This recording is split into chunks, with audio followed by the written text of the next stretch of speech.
आज हम बात करेंगे कि जगह जगह पर लोग इस चीज़ को लेकर क्यों आवाज़ उठा रहे हैं कि 5G जो नेटवर्क है जिसका इम्प्लांटेशन इंडिया में हो रहा है, जिसका ट्रायल अभी चल रहा है, अगले साल तक वो ख़त्म होने की संभावना है। तो इसको लेकर लोग क्यों चिंतित हैं, क्यों आवाज़ उठा रहे हैं। रिसेंटली जूही चावला एक्ट्रेस ने इसको लेकर दिल्ली हाई कोर्ट का दरवाज़ा खटखटाया है। तो ऐसा क्यों है, हम इस बारे में थोड़ा जानने की कोशिश करते हैं। लोग क्यों चिंतित हैं, लोग क्यों परेशान हैं 5G नेटवर्क को लेकर। ऐसा क्या हो जाएगा अगर 5G नेटवर्क आ जाएगा, किस चीज़ में क्या दिक्कत है, इस पूरी बात हम करेंगे इस बारे में। देखिए, मैं आपको पहले समझाता हूँ कि होता क्या है। ये जो 5G नेटवर्क जो होता है, 5G नेटवर्क से क्या होता है, रेडिएशंस निकलते हैं।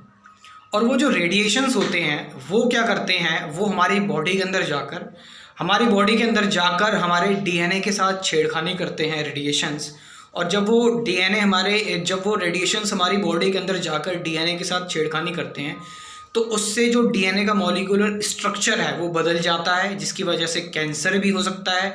और इसकी वजह से हो सकता है कि आपकी आने वाली जो जनरेशन है, जो आपके बच्चे पैदा हो रहे हैं, क्योंकि डीएनए में जो डिस्टॉर्शन हुआ है, डीएनए में जो प्रॉब्लम हुई है 5G नेटवर्क के रेडिएशन की वजह से, उसकी वजह से हो सकता है आपके बच्चे भी अपंग पैदा हो सकते हैं। जैसा कि जापान में अभी चल रहा है कि जापान में क्या हुआ था कि हाई रेडिएशन की वजह से, जब वहाँ पर एटम बम अमेरिका ने डाला था तो हाई रेडिएशन, इतना ज़्यादा रेडिएशन निकला था, इसकी वजह से क्या हुआ था, जापान में अभी भी बच्चे अपंग पैदा हो रहे हैं, क्योंकि उनके जो पेरेंट्स थे, उनके जो ग्रांड पेरेंट्स थे, उनके डीएनए में चेंज आ गया था हाई रेडिएशन की वजह से। तो 5G का जो रेडिएशन है वो सच में खतरनाक है।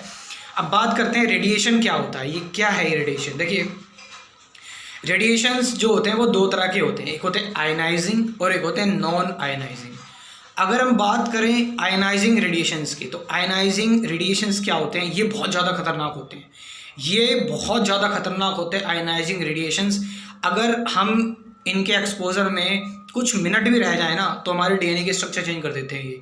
तो आयनाइजिंग रेडिएशंस में आ जाते हैं हमारे जैसे एक्सरेज, गामा रेज।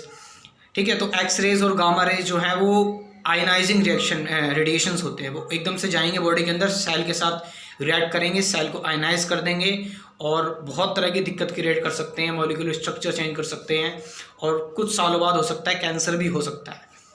तो इसीलिए जैसे जो डॉक्टर्स हैं वो ज़्यादा सिटी स्कैन वगैरह हो गया या एक्सरे वगैरह हो गया वो ज़्यादा कराने की सलाह नहीं देते हैं। जैसे कोरोना वायरस के टाइम पर क्या हो रहा था कि लोग बार बार अपना सिटी स्कैन करवा रहे थे, तो इसको लेकर WHO ने इस चीज़ को मना कर दिया था। इंडियन गवर्नमेंट ने भी बोला था कि ज़्यादा सिटी स्कैन ना कराएं और इसको बंद कर दिया था। तो ये चीज़ है। लेकिन अब बात करते हैं नॉन आयनाइजिंग। नॉन आयनाइजिंग में क्या आते हैं, नॉन आयनाइजिंग में आते हैं रेडियो वेव्स, जो मोबाइल से निकलती है, वाईफाई राउटर से निकलती है, माइक्रोवेव्स, ये आते हैं नॉन आयनाइजिंग में। अब नॉन आयनाइजिंग जो है ये इतनी ज़्यादा हार्मफुल नहीं होती, लेकिन बट WHO का ये कहना है, WHO की जो एजेंसी है जिसका नाम है international agency for research on cancer, IARC, उसका कहना है कि रेडियो वेव्स जो है वो कार्सिनोजेनिक हो सकती है ह्यूमंस के लिए।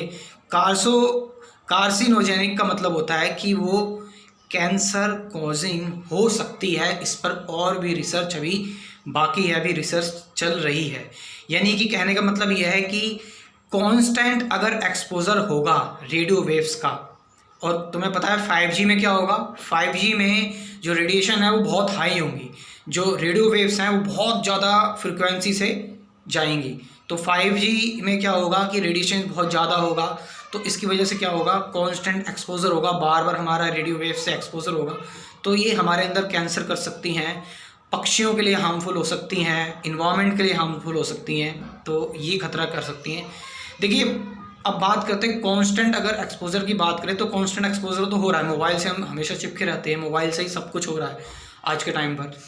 तो कांस्टेंट एक्सपोजर तो हो रहा है, ये बात तो माननी पड़ेगी। और कांस्टेंट अगर एक्सपोजर हो रहा है तो खतरा हो सकता है। ये WHO साफ साफ कह रहा है कि कैंसर कर सकती हैं रेडियो वेव्स भी, जो रेडियो की फ्रिक्वेंसी है वो भी कर सकती है, जो मोबाइल से निकलती है और राउटर से निकलती है। जैसे कि आपने देखा होगा कि अगर मान लो एक पत्थर है, अगर पत्थर पे पानी की बूंद गिर रही है तो पत्थर पे कोई ऐसी ज़्यादा दिक्कत नहीं होगी। लेकिन अगर वो पत्थर पर पानी की बूंद कंटिन्यूसली गिरती जा रही तो उसकी वजह से पत्थर में छेद हो जाता है। सो यही कहना है WHO का। इसी की वजह से क्या हुआ था 2017 में करीबन 190 साइंटिस्ट ने ये अपील की थी यूनाइटेड नेशन से और WHO से कि रेडिएशन का जो एक्सपोजर हो रहा है इसको लेकर कोई स्ट्रिक्ट गाइडलाइंस आनी चाहिए। 2017 में करी थी। और अब तो 5G चलने वाला है। 5G का मतलब पता है क्या है?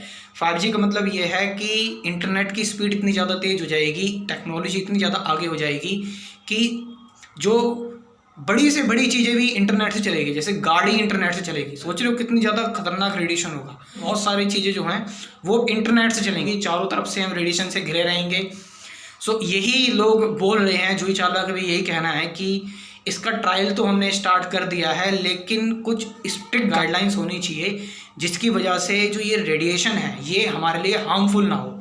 कुछ ऐसा होना चाहिए कि जिसकी वजह से ये जो रेडिएशन है ये हमारे अंदर कम हीट प्रोड्यूस कर सके और हमारी बॉडी का जो सेल का स्ट्रक्चर है, जो DNA है, उसके अंदर कम डिस्टॉर्शन कर सके और बिल्कुल ना कर सके। सो लेट्स सी क्या होता है। इस बारे में आपकी क्या राय है, आप कमेंट सेक्शन में बताइए और इस वीडियो को शेयर करिए ताकि लोगों को एक साइंटिफिक तरीके से और ठीक तरीके से इसका मतलब पता लगे कि रेडिएशन की वजह से क्या क्या दिक्कत हो सकती हैं और क्या क्या हो सकता है, 5G क्या है, अंधविश्वास में हम ना पड़े। Thank you very much.